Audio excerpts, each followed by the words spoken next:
U.S. President Barack Obama has found himself on the defensive recently in three separate controversies that could affect his agenda in his second term.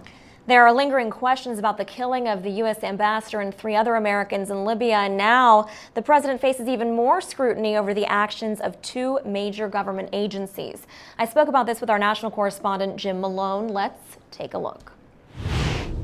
A determined President Obama announces the resignation of the acting chief of the Internal Revenue Service. I just finished speaking with Secretary Lew and senior officials at the Treasury Department after revelations that the IRS targeted conservative Tea Party groups.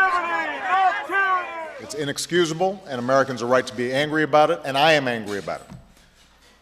I will not tolerate this kind of behavior in any agency, but especially in the IRS.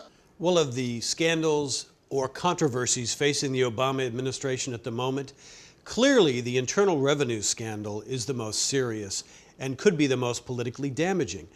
It's already been acknowledged that wrongdoing occurred. They were targeting conservative groups, especially groups with words like Tea Party in them, who were seeking tax-exempt status. The question is now, how far did knowledge of these abuses rise? The president said he found out about it just very recently, but you can expect that we're going to have several congressional committees in both the House and Senate investigating this now for the next few months, trying to find out the extent of the White House awareness of the problem and what, if anything, they wanted to do about it. The IRS thing is potentially very serious, and that's why you saw the president at the very beginning acknowledge that wrongdoing had occurred, but also saying he was not aware of it.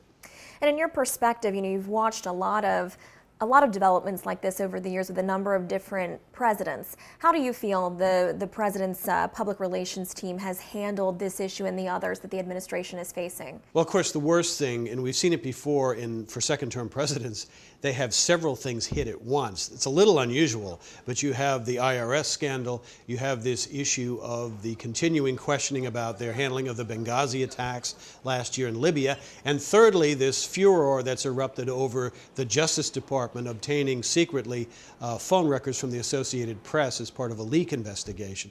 So they're having to do damage control all at once. They've clearly had some problems on the Benghazi story in terms of getting the information out there quickly and sticking to the story. But of course, the IRS, again, is the area where they really want to focus on.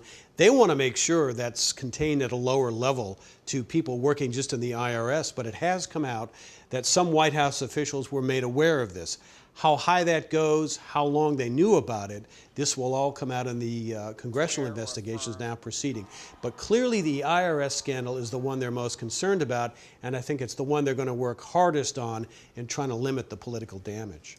And for those viewers that we have outside of the United States, the IRS has long been a very hot-button agency for a lot of Americans. Why is that? Well, it's one of the least popular government agencies because that's who you pay your taxes to. And after all, the American Revolution was founded in part on, taxation without representation. The IRS has long been the butt of comedians' jokes. And during the Watergate scandal of the 1970s that eventually forced Richard Nixon out of office, that was one of the things that he tried to do, going after his political opponents, using the tax agency. That was also part of the articles of impeachment that were prepared against Richard Nixon. And with the IRS issue, what kind of effect might this have on those conservative groups that were shown to be being targeted? Well, the interesting thing was after he won re-election in 2012, a lot of those conservative groups were kind of demoralized. They were a little bit in decline. Well, and they've been saying for years, by the way, the Obama administration was out to get them. Now they can point to this IRS activity and say, you see, we told you you were right. And for the president, what does he need to do? Well, as much as possible, he's being told to try to refocus on his agenda, which includes things like immigration. There are certainly good signs in the U.S. economy improving. He's going to try to highlight that and try to get job growth up again, and try to deal with these scandals as best he can without letting them dominate him. You have to get ahead of these things, and while he's on the defensive, he needs to try to recapture sort of the agenda and the momentum as best he can. But it's going to be a struggle for the next few months. All right, and again, that was VOA National correspondent Jim Malone. Now, despite these scandals, there has been some recent good news for the Obama administration. The U.S. economy getting a boost from home prices, consumer confidence, and the stock market, all having hit multi-year highs.